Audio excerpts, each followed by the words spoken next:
네, 오늘도 헬마우스 임경빈 작가와 함께합니다. 어서 오세요. 안녕하세요. 예, 오늘 의정 갈등 얘기부터 해야 될 것 같은데. 네, 어쩌면 지금이 가장 좀 어려운 시기일 수도 있을 것 같습니다. 예. 오늘부터 서울대 의대 비대위가 무기한 집단 휴진에 돌입한다라고 발표를 하고 실제로 이제 휴진을 시작을 했습니다. 그래서 서울대병원 같은 경우에 지금 이제 비대위에서 집계한 바에 따르면 교수가 총 967명인데요. 예.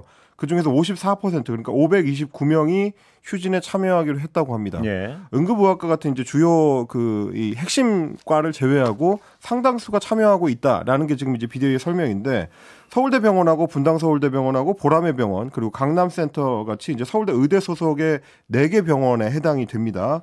오전 10시 기준으로 봤을 때 20개 외래 과목이 있는데 전체 진료가 정상 진료할 때에 대비해 가지고 한 50% 정도로 이제 줄어든 상태. 예. 그러니까 절반 정도로 줄어들었다라는 얘기가 되겠고요. 수술도 상당 부분 이제 축소되거나 취소되거나 뭐 이런 식으로 지금 좀 어려움을 겪고 있습니다. 이렇게 휴진이 계속될 경우에는 병원 전체 수술장 가동률 자체가 예. 이번 의료 사태 발생하고 나서 평균적으로 62.7% 정도 가동률을 보이고 있었는데 33.5%로 예. 그동안도 어려운데 그보다 더 이제 절반 정도로 떨어질 수 있다라는 게 이제 병원 측의 예상입니다. 예, 환자 입장에서는 정말 큰일이 아닐 수 없는데요. 그렇습니다. 지금 이제 뭐 예전부터 잡아놨던 몇 달 전부터 잡아놨던 수술이 취소되거나 밀리거나 뭐 이러고 있는 상황이라서 환자들이나 뭐 그 가족들이 굉장히 좀 어려움을 호소하고 있는 상황입니다. 그런데 문제는 이렇게 강대강으로 계속 가고 어떤 네. 해법의 단초가 전혀 보이질 않는다는 데 있는데요. 네, 이게 사실 이제 제가 좀 가장 어려운 시기일 네. 수도 있다라고 말씀을 드린 게 서울대병원이 이제 시작점이기 때문입니다. 예. 내일 그러니까 18일부터는 이른바 빅5 병원 중에서 연대 의대 교수들이 내일 하루 휴진에 참여하기로 했고요. 그런 다음에도 뭔가 해결책이 보이지 않으면 27일부터는 연대 의대도 무기한 진료 거부에 들어간다라는 입장이고, 그리고 성균관대 의대나 이제 가톨릭대 의대, 울산대 의대 교수들도 내일부터 전면 휴진에 나선다고 하기 때문에 이렇게 되면 이제 주요 병원들이 대부분 제대로 된 진료나 이 어떤 수술을 할 수 없는 그런 상황으로 좀 몰려가게 됩니다. 의협도 예. 나서게 되는데, 의협들은 말씀드렸다시피 이제 주로 개원이들 예. 중심으로 이제 조직이 된 협회인데, 내일 동네 의원부터 대학병원에 소속된 의사들까지 집단 휴진에 들어가기로 했다. 라고 하면서 정부에 대한 압박 수위를 좀 높이고 있는 상황입니다. 물론 뭐 개원의대 같은 경우는 이게 이제 생계에 직간접적으로 네. 영향이 있는 분들 같은 경우는 휴진을 못하는 경우들이 많기 때문에요. 의협의 휴진을 신고한 비율이 전체 개원이 대비해서 이제 4% 정도밖에 안 되기 때문에 뭐 당장 내일부터 엄청난 일이 일어나지는 않겠습니다만, 의협에 신고하지 않고 별도로 휴진에 참여하는 의사들도 상당히 있을 걸로 생각이 되기 때문에 예. 이래저래 내일부터 좀 더 어려움이 좀 가중될 걸로 보입니다. 그중엔 개원이들의 참여율이 가장 낮군요. 그러니까. 그렇습니다. 예, 그중엔. 네. 예. 어떻게 보면 대학 교수, 전공이 뭐 다 학생 해서요. 그런데 문제는 요구사항이 뭔가요? 이건 뭐 지금 실마리조차가 보이지 않는 것 같아서요. 일단 그 네. 서울대 의대와 서울대병원 그 교수들 예. 같은 경우는 첫 번째 요구 조건으로 전공의들에 대한 그 정부가 내렸던 행정명령, 행정처분을 아예 이제 취소해라라고 요구를 하고 예. 있습니다. 물론 이제 정부의 기존 입장은 뭐였냐면, 뭐 한덕수 총리도 어저께 직접 밝혔습니다만, 행정처분을 내렸던 거를 취소하는 것 자체는 행정부에서 이미 했었던 조치를 없었던 일로 돌리라는 거기 때문에 그거는 예. 받아들일 수가 없고, 예. 전부터 정부가 강조해 왔었던 거는 복귀하는 전공의에 대해서는 불문에 붙이겠다. 그러니까 예. 책임을 묻지 않겠다라는 입장이었습니다. 예. 근데 이제 서울대병원이나 그 의협 같은 경우는 아예 이런 일이 없었던 것처럼 깨끗이 지워달라라는 거기 때문에 사실 이 그게 지점에서 중요한가요, 근데? 그걸 잘 모르겠네요. 예. 그러니까 뭐 전공의들이나 혹은 뭐 병원 의대 교수들 입장에서 봤을 때는 애초에 정부의 조치가 잘못됐다는 거를 인정하라는. 그러니까 제가 왜 그게 중요하냐고 여쭤봤던 네. 이유가 딱 들으면 거의 정부도 의사들에 대해서 무조건 항복을 요구하는 느낌이 그렇습니다. 들고, 의사들도 역으로 정부에 대해서 무조건 항복을 어떻게 행정처분을 싹 없던 걸로 해달라는 요구를 합니까? 예를 들어 그렇습니다. 복귀하면 없던 일로 해주겠다는 거 아닌가요 지금? 그렇죠. 정부의 입장은 그렇습니다. 그런데 그걸 아예 없던 일로 해달라는 그 요구 자체가 무조건 항복을 아니면 우리는 계속 가겠다, 뭐 이런 어떤 압박 같기도 하고요. 어떻게 보면 이제 실질보다도 더 명분이 중요한 싸움을 양측이 하고 있다라고도 볼 수 예. 있겠는데, 물론 이제 그 외에도 서울대 의대 교수들 같은 경우는 의정이 이제 상설 협의체를 구성해서 논의를 하자라는 뭐 그건 얼마든지 해야 될 일이고요. 그렇습니다. 들어보기에. 그리고 이제 2025년에 의대 정원에 대한 재조정을 요구를 하고 있는데 이건 현실적으로는 굉장히 좀 어려운 상황이기 때문에 이 역시 마찬가지로 정부에서는 받아들이기가 어렵다라는 입장이긴 합니다. 이미 발표한 거니까요. 그렇습니다. 예. 의협도 요구 조건 자체는 비슷한데 예. 저는 좀 주목을 한 게 순서가 좀 다릅니다. 예. 이제 교수들 같은 경우는 첫 번째로 전공의에 대한 행정처분을 들었는데 예. 의협 같은 경우는 의대 정원에 대해서 재논의하자가 첫 번째 요구사항입니다. 재논의요. 예. 그러니까 이제 서로 좀 중요시하는 부분이 좀 다르다라는 거를 여기서도 좀 알 수 있는 건데 예. 뭐 나머지 요구 조건들은 이제 비슷합니다. 필수 의료 정책 패키지에 대해서 쟁점 사안을 수정하고 좀 보완해달라. 그러니까 좀 의사들이 요구했었던 방향으로 좀 맞춰달라라는 뭐 그것도 얘기고요. 가능한 것 같고요. 뭐 이건 예. 협의가 가능한 부분이죠. 그리고 내년 어떤 정원은 이미 발표가 났으니까 그 후에 어떤 증원 방향에 대해서는 좀 본격적으로 제로 베이스에서 논의해보자. 이건 가능한 것 같은데. 근데 지금 예. 의협이라든지 이제 의대 교수들 같은 경우는 내년도 정원부터 다시 논의하자라는 입장이기 때문에 예. 정부 입장에서 이미 고시에서 입시가 시작을 했는데 그렇습니다. 그걸 어떻게 되돌리라는 말이냐라고 지금 이제 곤란하다는 입장을 유지를 하고 있습니다. 그리고 의대 정원 확대의 어떤 그 근원적인 부분에서는 국민들도 상당히 어떤 동의가 높고요. 네. 근데 이런 상황에서 정부가 맨 처음에 물론 첫 단추를 강압적으로 끼웠다는 것 때문에 어떤 이 많은 문제가 발생한 그 시발이 되긴 했는데 네. 아까도 말씀드렸지만 의사들도 좀 막무가내로 보이는 부분이 정말 적지 않습니다 보면. 네, 예. 그러다 보니까 지금 이제 환자 단체들이 들고 일어나고 있는데 어떻게 보면 가장 절실한 분들이죠. 환자 단체 같은 경우는 환자의 불안을 도구로 해서 의사들이 정부를 압박하고 있다라고 예. 하면서 집단 휴진을 철회해달라라고 촉구를 하고 있습니다. 목적을 달성하기 위해서 무기한 전체 휴진이라는 선택을 꼭 했어야 되는지 이해하기 어렵다라는 예. 게 이제 환자들과 그 가족들의 입장인데 환자 단체가 그래서 이런 요구를 할 수밖에 없는 상황인 것 같고요. 다만 좀 걱정이 되는 거는 이렇게 되면 이제 수술 날짜가 단순히 밀리는 게 문제가 예. 아니라 이제 급한 환자들 같은 경우는 이제 직접적으로 신상에 좀 어려움을 겪게 될까 봐 그게 걱정이 되는 건데 정부 입장에서는 진료 거부로 장기화가 될 경우에는 이거에 대해서 이제 병원 쪽에 손실을 보상을 하겠다라는 예. 거를 약속을 하고 있고 그리고 중증 응급 질환과 관련해서는 전국 단위로 이제 순환 당직제를 예. 실시할 수 있도록 좀 보조적인 장치를 마련하겠다는 건데 그럼에도 불구하고 지금 당장 현장에서 벌어지고 있는 일들을 수습할 수 있는 어떤 직접적인 방법들은 아니기 때문에 응급 조치가 더 길어지게 됐다. 뭐 이렇게 좀 평가를 할 수밖에 없을 것 같습니다. 예. 그러다 보니까 이제 오늘 서울대 의대 교수들도 집단 휴진을 결의하면서 했었던 얘기가 이미 현장에서는 대한민국 의료의 붕괴가 일어나고 있는데 정부가 너무 안이하게 생각하고 있다라는 얘기도 있었습니다. 예. 일단 정부나 의사들 쪽이나 제 1번이 환자여야 될 것 같은데요. 네. 환자가 1번이 전혀 아닌 것 같습니다. 보면 양쪽 다 지금. 그렇습니다. 뭐 이익 관계에 따라서 서로 지금 맞물리는 어떤 양상만 보여주고 있는 것 같은데 뭐 그래서 또 오늘 주목할 만한 기사가 나왔던 것이 고려제약에 대한 리베이트 수사를 예. 서울경찰청에서 오늘 발표를 했는데요.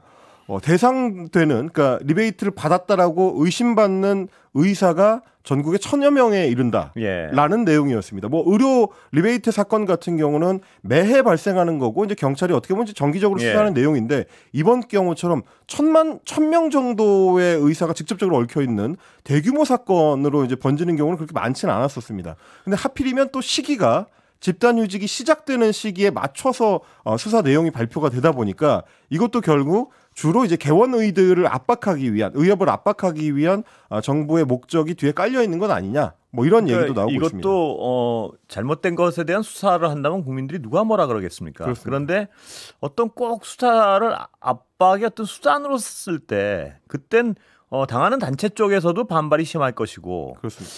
이 수사란 것이 수사의 어떤 그 본연의 일을 하면 되는데 항상 어떤 수단으로 쓰인다는 의심을 받을 때는 동의를 얻기 어려운 부분이 좀 있는 거 아니겠습니까? 결국 이렇게 되면 환자나 그 가족들을 인질로 해서 강대강의 힘싸움을 하는 걸로 보이는 거고요. 정부는 수사력까지 막 동원하는 것 같고요. 그렇습니다. 의사들 입장에서는 협박하는 걸로 느낄 것 같아요. 의사들이 보면은. 의사들 입장에서는 예. 또 이제 최후의 수단이라고 할 수 있는 의료 진료 거부를 이제 들고 나오고 정부 입장에서 수사를 들고 나오고 이런 양상으로 가게 되면 결국 어떤 중간에 타협점이나 협의점을 만들어낼 수 없는 이 장기 대치가 이어질 수 있기 때문에 좀 걱정이 더 되는 거죠.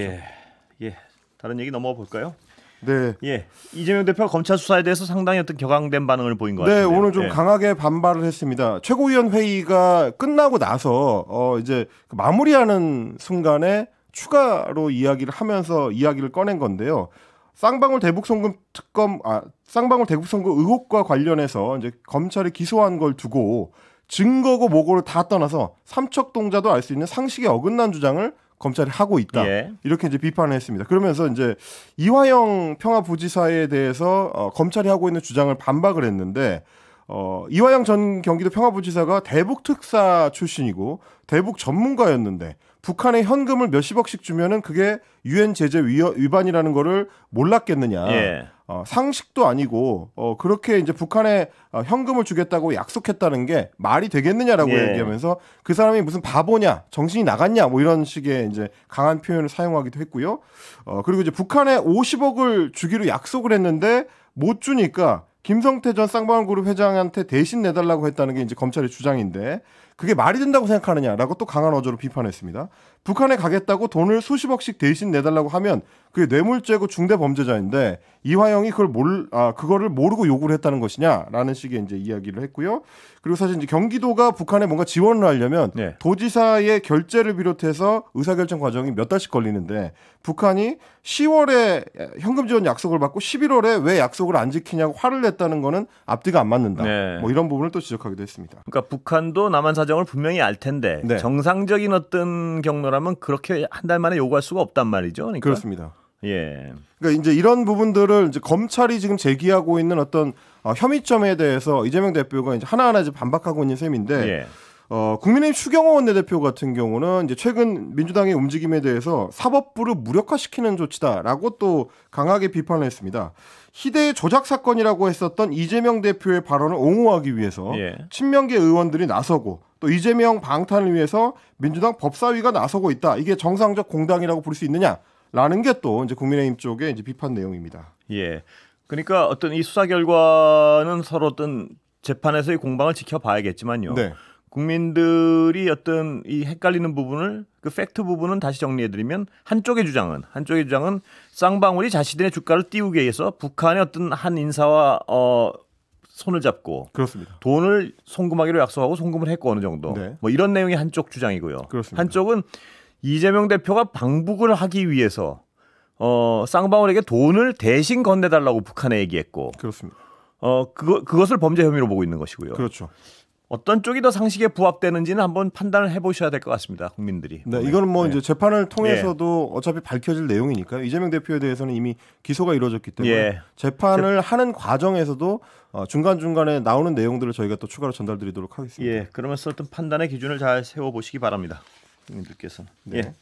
자, 이종섭, 박정훈, 유재은, 임성근 해병대원 사건 청문회 출석한다고요. 네, 지난주에 이미 민주당 중심으로 국회 법사위원회에서 최상병 관련된 특검법을 만들기 위한 입법 청문회를 하겠다라고 예. 이제 의결을 했습니다. 근데 이제 입법 청문회라고 하면 이제 감이 잘 안 오실 수 있는데 왜 이제 입법 청문회를 여는 거냐면 중요한 안건을 심사할 일이 있다든지 중요한 법안을 이제 만들기로 했다든지 혹은 뭐 국정감사나 국정조사 같은 어떤 조사를 할 필요가 있을 때 그때는 증인이나 참고인을 불러서 국회의원들이 의견을 묻거나 네. 뭐 이제 중요한 진술을 받거나 이런 과정을 거치는 경우가 있습니다. 이게 이제 청문회인데 청문회를 하게 되면 뭐가 달라지냐면 그동안에 이제 상임위원회에서 이루어지는 전체 회의에는 뭐 장관급 인사들이나 차관급 인사들이나 이런 정부 인사들이 여당하고 협의가 안 됐다는 이유로 출석을 안 하는 경우가 예. 많았습니다. 근데 청문회 증인으로 채택이 되게 되면 출석을 안 했을 경우에 법적인 처벌을 받을 위험이 생기기 때문에 예. 그 부분에 있어서 증인들한테 이제 출석을 강제하는 효과가 좀 강해진다. 그래서 민주당에서 지난주 금요일에 청문회를 열기로 이제 결정을 한 건데 예. 증인을 총 12명을 채택을 했습니다. 네. 최상병 그 사건 관련해 가지고 주요한 인물들이 다 망라가 되어 있습니다. 네. 법무부 장관 박성재 법무부 장관 비롯해서 신원식 국방부 장관 있고요. 이종섭 전 국방부 장관 당연히 이제 포함되어 있고 예.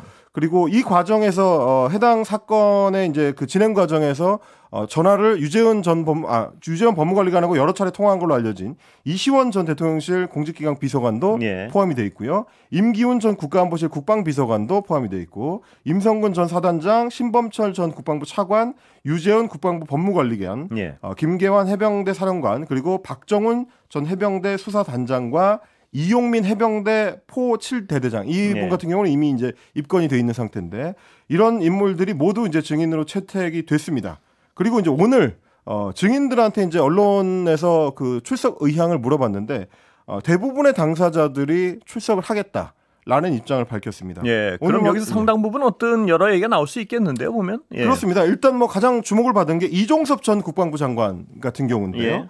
무엇보다도 이제 수사자료 이첩을 보류시켰던 그 지시를 한 맥락이라든지 예. 그 과정 이런 것들을 아마 국회에서 이제 물어볼 것 같고 그리고 넘어간 사건 자료를 회수해 오는 과정에 본인은 관여하지 않았다라고 주장을 하는데 예. 실제로 그런지 여부를 이제 아마 국회의원들이 따져볼 것 같고요.